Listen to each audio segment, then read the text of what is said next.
현재 탄소 배출 전 세계 12 탑 10 중에 7개가 아시아에 있습니다. 네. 기후 젠트리피케이션이 세계 곳곳에서 다양한 방식으로 일어나고 있다. 기업이 이와 같은 기후와 같은 문제에 신경을 쓰지 않고서는 더 이상 이제 소비자와 투자자들이 그런 기업을 외면한다는 것을 많은 분야에 있어서의 기후변화로 인한 그런 산업에 미치는 영향이 상당히 벌어질 수 있다.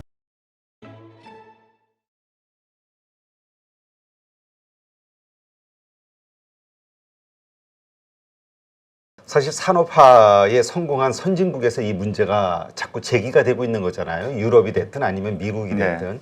그러다 보니까 남미라든가 아프리카라든가 이런 나라들 입장에서 이게 와닿지가 않는 거예요. 그렇죠. 지네가 맞아요. 다 해가지고 다 오염시켜놓고 이제 와서 탄소 배출권이니 뭐니 해가지고 우리한테 그 책임을 떠넘겨. 이것이 협력이 잘 안 되면서 과연 이 제도가 맞아요. 글로벌리 정착이 될 수 있겠냐라는 네. 의문하시는 분도 있거든요. 네, 굉장히 중요한 지적이시고 사실은 그것이 글로벌하게 보면 한국은 그 논쟁에 참여를 못하는 상황입니다만 우리는 네, 혜택을 입었죠. 우리는 혜택을 받았기 때문에 그리고 더 이상은 이제 우리는 예외가 될 수가 없는 거예요. 우리는 야 너희는 선진국이다 이제 이렇게 그렇죠. 돼 있는 상황이고요. 글로벌하게 보자면 기존의 선진국과 이제 막 성장하려고 이제 열심히 노력하고 있는 개도국에 어떻게 보면 큰 이제 갈등이 이 안에 내재돼 있다라고 볼 수가 있어요. 사실은 제가 작년 12월에 지금도 기억나는데요. 제가 인도의 어느 대학 학생들을 상대로 온라인 강의를 했거든요. 네. 이런 기후변화와 이것이 가져올 시장의 변화. 나중에 질문 시간이 있었는데요. 모든 학생이 똑같은 질문을 계속해서 하는 겁니다. 이게 누구 책임이냐? 이거 인도 책임 아니다. 미국 책임이고 유럽 책임이다. 거의 역사적으로 책임이 있지 않느냐. 그 나라들이 돈도 있고 기술도 있는데 우리 인도에 재정 지원과 기술 지원을 안 해주면 우리는 석탄 발전 안 할 수 없다. 어떻게 생각하냐, 교수님? 이 질문을 말만 바꿔서 계속해서 하는 거예요. 근데 제가 그랬죠. 아니, 당신들 여러 학생들의 질문은 유효하다. 맞는 얘기다. 실제 현재 탄소 배출 1위국은 압도적으로 중국입니다. 네, 그렇죠. 세계 공장이라고 하니까. 예, 30%가 넘어섰어요. 아, 그래요? 어마어마합니다. 그러나 역사적인 1위는 25%를 차지하는 미국입니다. 역대 배출량, 200년간의 배출량의 1위는 미국이란 거죠. 이것이 아주 극명하게, 그리고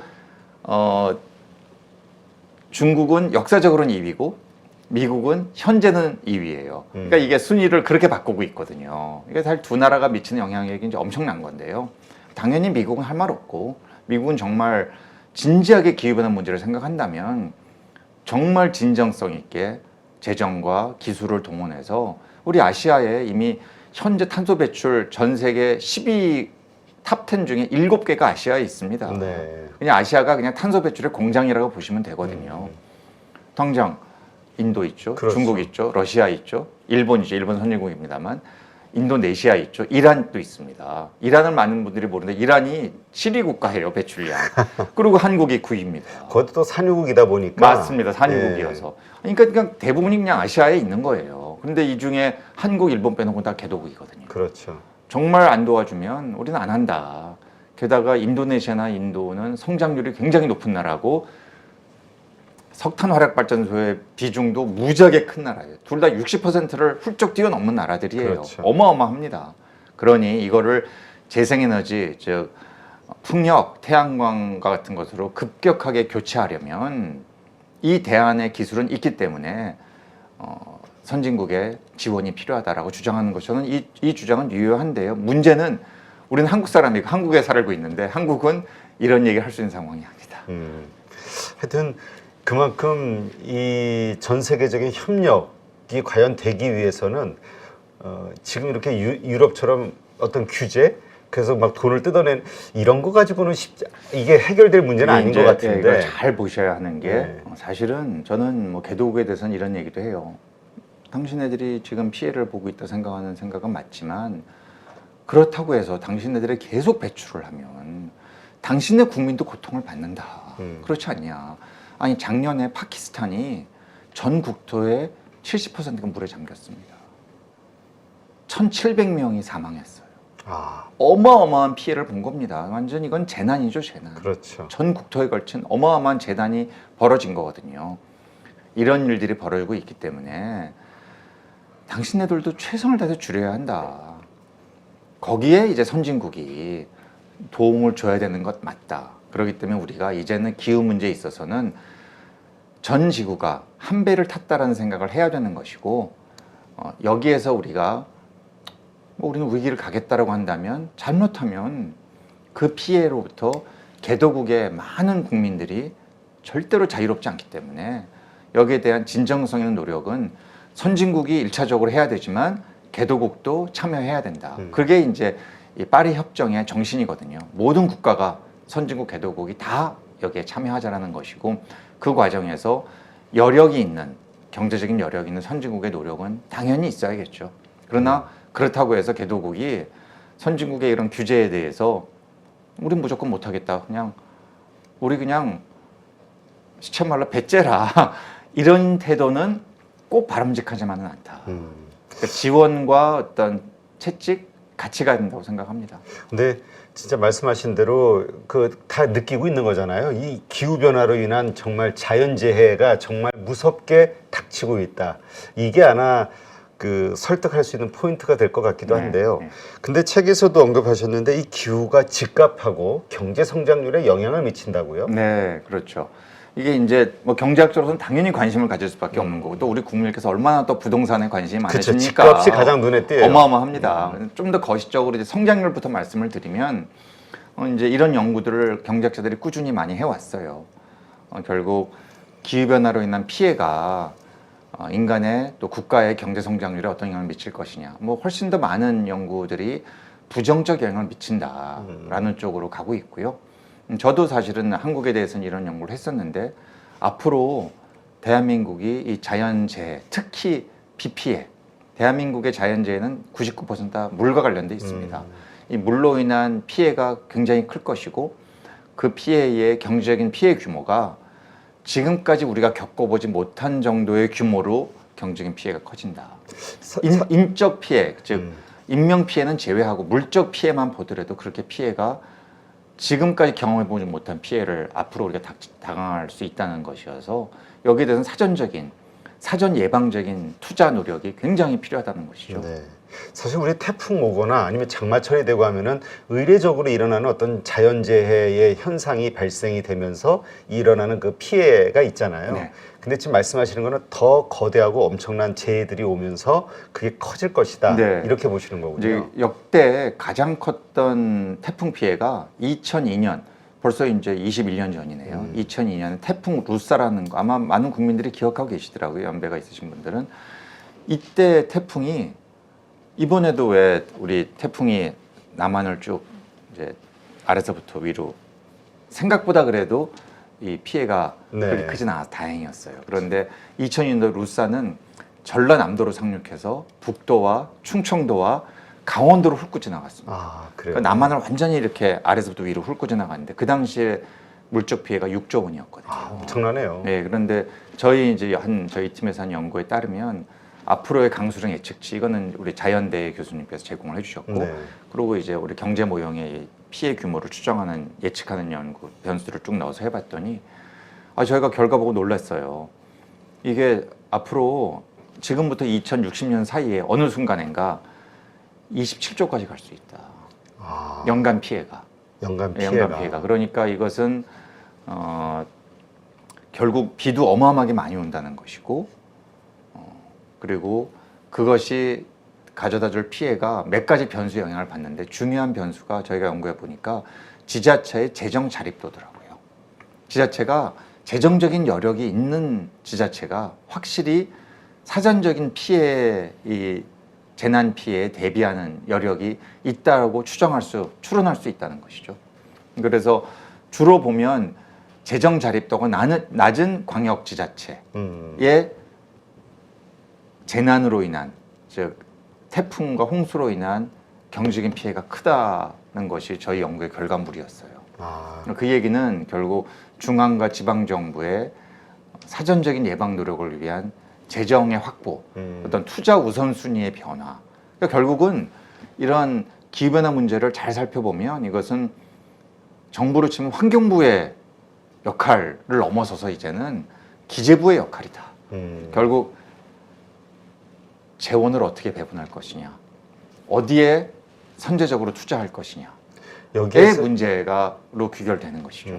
여기에서의 그 과제, 이거는 온도를 낮추는 겁니까? 탄소 배출을 줄이는 겁니까? 예, 궁극적으로는 그거죠. 그게 이제 우리가 경제학에서 말하는 이제 완화, 미티게이션, 그러니까 탄소 배출을 줄여야 한다. 그걸 줄여야만 기후변화의 이런 엄청난 피해로부터 인간이 그래도 조금은 이제 나아질 테니까. 근데 문제는 지금까지 이미 배출된 게 있고, 네. 지금도 그냥 단기간 탄소 중립, 뭐 순배출 제로 이게 못 가기 때문에 여전히 배출하고 있잖아요. 그렇죠. 아니 하루 우리가 생활하면서 인류가 80억 명이 있는데 탄소 배출을 제로로 하는 사람은 전 세계 아무도 없다는 게 팩트입니다.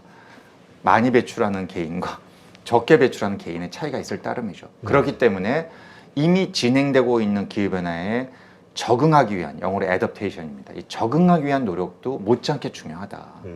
이 적응을 위한 노력에서 바로 사전적인 어떤 예방, 투자, 뭐 강의 범람을 막기 위한 제방이라든지 또 공장의 어떤 차수벽이라든지 이런 것들이 우리 경제 주체들이 여기에 대해서 굉장히 이제 관심을 갖고 미리 피해를 줄이기 위한 노력을 해야 된다는 것인데 그 과정에서 아까 질문하신 부동산 시장도 영향을 받게 되는 겁니다. 네. 사람들이 생각해 보니까 미국 같으면은 또 유럽도 마찬가지예요. 과거 해안가에 영화 보면 왜 대저택들이 있고 이렇지 않습니까? 그렇죠. 그럼 막 바다를 바라보면서 뭐 이 부호들이 막 뭐 생각에 잠기고 뭐 이런 거였는데 이제는 해수면 올라오죠. 이 해수면 올라오는 것도 과학자들이 완전히 팩트라는 거거든요. 네. 태풍 심하게 불죠. 바닷가에 대저택이 그렇게 이제 쾌적한 지역이 아닌 겁니다. 더 이상. 지금 미국에서 벌어지고 있는 일들이 미국의 이 부동산 투자 회사들, 디벨로퍼들이 엘리베이션, 그러니까 지역이 높은 이 바다로부터 높은 지역에 있는 곳에 땅을 사들여서 여기에 고급 콘도를 짓는 게 지금 미국에서 여러 지역에서 벌어지고 있는 일들이라는 거예요. 이건 이제 해외 언론에서 많이 나오고 인기 있거든요. 지역이 달라지는 거고. 달라지고 있는 거죠. 그러니까 오히려 이런 지역은 지대가 높아서 과거 같으면 이제 좀 상대적인 저소득층 서민들이 살던 지역이었는데 오히려 이 지역의 이제 주민들에게 보상을 제공하고 나가달라. 여기에 이제 땅 매입해가 부동산 매입해서 고급 부동산 짓고 그래서 여기서 나오는 유명한 말이 기후 젠트리피케이션입니다. 이 젠트리피케이션은 이제 부동산 시장에서 우리가 하는 말이었는데 그렇죠. 기후가 촉발한 젠트리피케이션, 기후 젠트리피케이션이 세계 곳곳에서 다양한 방식으로 일어나고 있다. 자, 한국도 제가 예견컨대 앞으로 이런 일들이 이제 특히 이제 해안 지역, 우리 뭐 삼면이 바다 아니니까 그렇죠. 이제 일어날 수 있다는 겁니다. 그렇군요. 책에서는 기후 불황에 대해서 언급하시면서 경고등이 켜졌다 이런 말씀도 하셨는데요. 이 기후로 인해서 불황이 온다는 뜻인가요? 정확한 의미가 어떤 거죠? 뭐 우리가 여러 산업을 생각해 볼 수 있는데요. 가장 직접적으로 기후에 민감한 산업은 뭐 다 예상하시다시피 농업입니다. 농업은 날씨의 영향을 직접적으로 그렇죠. 받잖아요.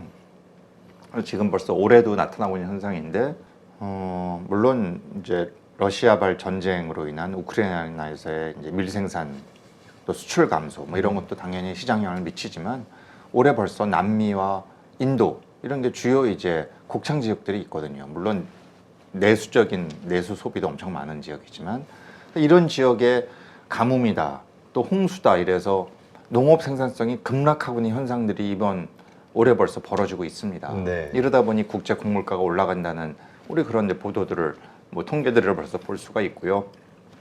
이제 그러다 보니 앞으로 기후변화가 계속 심각해지면 심각해질수록 기후변화로 인한 농산물 시장에 이 엄청난 영향이 이제 가시화되고 있고 이미 과학자들이 그런 얘기를 하고 있는 거죠. 현재와 같이 기후변화가 심각해진다면 최악의 경우에는 앞으로 10년 내에 전 세계 농업 생산성이 50% 급락할 수 있다. 이런 일이 당장에 이제 이렇게 되면 개도국은 절대적인 식량 공급에 부족을 가져올 것이고요. 그렇죠. 사람들이 먹고 살 게 없으면 싸웁니다. 그렇죠. 이건 분쟁이고 전쟁이에요. 이미 중동 지역에서는 이런 조짐들이 2000년대부터 벌어지고 있었고요. 그것이 유럽으로 가는 난민들, 중동 난민들의 문제와 무관하지 않다는 것은 뭐 연구를 통해 다 밝혀진 겁니다. 이렇기 때문에 기후 불황이라는 것이 당장의 농산물 시장, 또 앞으로 어업도 바다에서의 기후 변화로 인한 뭐 산성화라든지 또 심지어 바다 안에서의 생태계의 변화 이런 것들이 어업 생산성을 떨어뜨릴 수 있다 이런 연구들도 많이 있어요. 네. 그럼 결국은 인간이 먹거리를 확보를 해야 되는데 이런 것들에 영향을 주게 된다는 것은 어마어마한 사실은 거의 재앙의 시작이라고 볼 수 있는 것이고 그 외에도 이제 일반 시장을 보더라도 뭐 보험 시장 같은 것도 마찬가지 아니겠습니까? 그렇죠.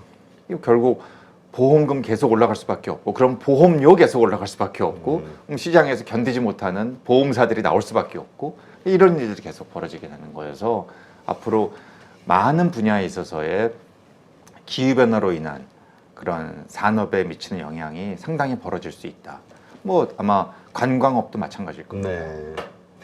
네, 정말 생각만 해도 좀 끔찍하긴 하네요. 일단 그럼에도 불구하고 이 위기, 그러니까 이거는 당연히 우리가 맞이할 수밖에 없는 현재 상황이라면 그것인데 여기에서 또 기회를 찾을 수 있다고요? 예, 사실은 뭐 그럼 기회 안 찾으면 어떡 하겠습니까? 그러니까 이대로 망하자? 그죠, 이건 이건 진짜 아니니까. 아니잖아요. 네. 그리고 우리나라는 뭐 이 전체 GDP 대 수출입이 차지하는 비중이 굉장히 선진국 중에서 큰 나라하고 그렇죠. 결국 우리나라 시장 내수만으로는 사실 우리나라 기업 산업계의 지속 가능한 성장이 쉽지 않기 때문에 결국은 전 세계 시장을 우리가 보고 이 시장이 어떻게 바뀌는지에 촉각을 곤두세울 수밖에 없고요.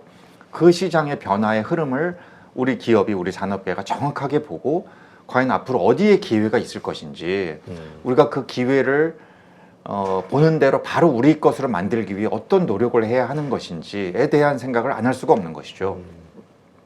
사실은 우리나라의 글로벌 기업들이 있지 않습니까? 네. 이런 기업들은 이미 이 기후변화가 시장에 미치는 영향, 더 직접적으로는 해당 기업이 시장에서 생존하고 발전하기 위해서 어떻게 바뀌어야 하는지를 이미 온몸으로 느끼고 압박을 받고 있는 상황입니다. 제가 많은 기업들과 이야기해 보면 뭐 임원들이 다 알고 있어요. 네. 이미 벌써 아리백이다, ESG다 이래서 과거에는 생각지도 않았던 뭐 재생에너지로 전기 만들어 써라.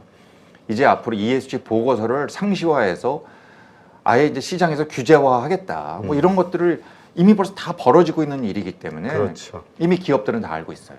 문제는 그런 것을 뒷받침해주기 위한 정부의 역할이 중요합니다. 어쨌든 대한민국이 지금까지 단기간에 정부와 산업계가 혼연일체가 돼서 정말 빠른 다른 어떤 나라에서 볼 수 없었던 고도 성장을 이룩한 나라고요.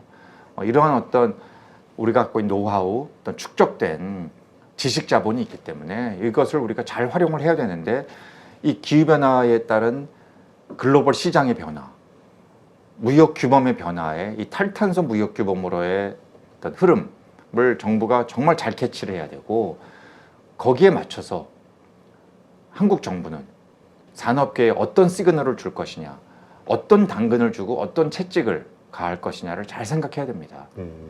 제가 솔직히 이 부분이 아쉬워요. 그게 결국 그냥 딱 닦아놓고 얘기해서 지금 대안은 무조건 탄소를 줄이는 방법으로 가야 되는데 그걸 어떻게 빠르게 모든 기업들이 빠르게, 적용하도록 효과적으로 싸게 그 정부가 당근을 그렇죠. 주면서 아니면 채찍질을 그렇죠. 하면서 그렇죠. 할 것이냐. 그렇습니다. 왜냐하면 너무 많은 기업들이 영향을 받고 있고요. 우리나라 뭐 이 제조업의 주력 기업들이 얼마나 많습니까? 그렇죠. 다 이거 에너지 많이 쓰고 탄소 배출을 많이 하는 전기 많이 쓰는 하나같이 다 그런 기업들이에요. 그런 산업군들입니다. 여기에 대해서 그냥 지금처럼 우리나라 해왔듯이 자 성장을 유지하되 화석 연료의 사용으로 그걸 뒷받침하겠다 이 방식이 더 이상 안 통한다는 거죠. 여기에 대해서 이미 글로벌 기업들은 이것을 인지하고 있는데 빨리 우리 국민들께서 이 문제의 중요성과 심각성을 아셔야 돼요. 자칫하면 우리의 자식들에게 일자리가 없어질 수도 있다. 지역 경제에 막대한 타격을 가할 수도 있다라는 한국 생각을. 경제 자체가 무너질 수 예, 있다. 그러니까 사실은 저는 그런 표현 정말 쓰고 싶지 않기 때문에 진짜 이러다가 앞으로 5년, 10년 있다가 우리나라 산업이 공동화되는 우리나라 기업들 한국에서 도저히 이제는 탈탄소 무역기업에 맞출 수 없는 시장 환경이 돼버렸다. 그러면 이제 떠나는 거거든요. 해외 기업들 안 들어와요. 한국 별로 이 투자해서 도움 안 되겠는데 이미 제가 아는 기업들도 중국으로 간 기업들이 있습니다. 네. 주된 이유가 중국 가서 싸게 육상 풍력에서 나오는 전기로 공장으로 장기 계약 재생에너지 전기 공급받겠다라는 것 때문에 그 유인 때문에 간 기업들이 있어요 이미. 이런 일이 그냥 가끔 들리는 암울한 소식이 아니라 앞으로 상시적으로 이런 이야기들이 들릴 수 있다. 빨리 여기에 대한 대비가 필요하겠다라는 생각입니다. 네, 그렇군요. 그러니까 이게 결국 모든 것은 내가 어떤 물건을 제조할 때 사용되는 에너지가 도대체 뭘로 만들었냐까지 따지게 되니까 그렇죠. 그 에너지 자체가 탈탄소로 된 에너지 이냐. 공급원 그렇죠. 요거 자체를 정부에서 만들어줘야 된다. 그렇죠. 물론 이제 정부가 그 다 공급하는 건 아니고 정부가 시장 환경을 만들어주고 시장 질서를 만들어주면 우리나라 기업들이 굉장히 빨리 움직일 수 있어요. 우리나라 네. 기업들 중에 풍력이나 태양광 분야에서 글로벌 시장에서 호령하는 기업들이 있습니다. 네, 그렇죠. 제일 아쉬운 건 왜 이런 기업들이 우리나라에서 시장이 커져서 우리나라에서 투자가 일어나고 우리나라에서 일자리가 만들어지고 이렇게 돼야 된다는 거죠. 그렇죠. 수출이 잘 된다로 그 기업의 주가가 움직이지 국내 내수 시장은 작다라는 것으로 좀 평가절하되긴 하거든요. 예. 네, 요게 바로 국내서부터 이게 확 붐이 일어나야 되는데라는 말씀으로 이해가 되겠습니다. 이 기후를 중심으로 그린머니가 움직인다고요? 그러니까 결국 이와 관련된 산업에 세계의 돈이 다 그렇죠. 몰린다는 얘기죠. 사실은 뭐 이미 우리 국민들께서 많이 알고 계시지만 ESG가 처음에 시작한 계기가 뭡니까? 지금까지는 기업이 얼마나 재무적으로 탄탄하냐, 시장에서 경쟁력이 있냐, 이제 이런 거로 기업을 평가했다면 이제는 금융기관들이 기업을 볼 때 야, 비재무적 요소가 너무 중요하게 됐다. E와 S와 G가 다 중요하다. 그렇죠. 그 중에서 핵심은 E거든요. 오죽하면 작년에 이코노미스트가 그래서 ESG 중에 S하고 G는 forget about it, 잊어라. E다. E가 환경도 아니고 이미션이다. 뭐의 배출이냐? 탄소 배출이다. 이게 지금 글로벌 시장을 좌우한다. 네. 이런 특집 기사를 쓸 정도였거든요. 결국은 금융기관들이 아는 겁니다.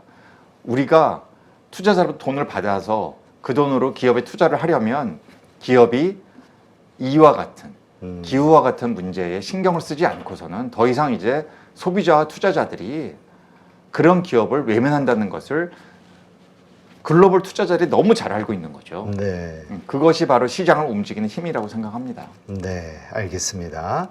하여튼 이 환경 변화, 기후 변화와 관련해서는 공부를 하면 할수록 정말 미래가 암담하게 느껴져서 참 무섭긴 합니다만 어쨌건 현재 우리가 변화될 수 있는 여러 가지 것들, 우리 스스로 해야 되는 것들에 대해서 다시 한번 좀 돌아봐야 될 필요가 있겠네요. 이건 네. 정부부터 그렇습니다. 기업, 개인 다.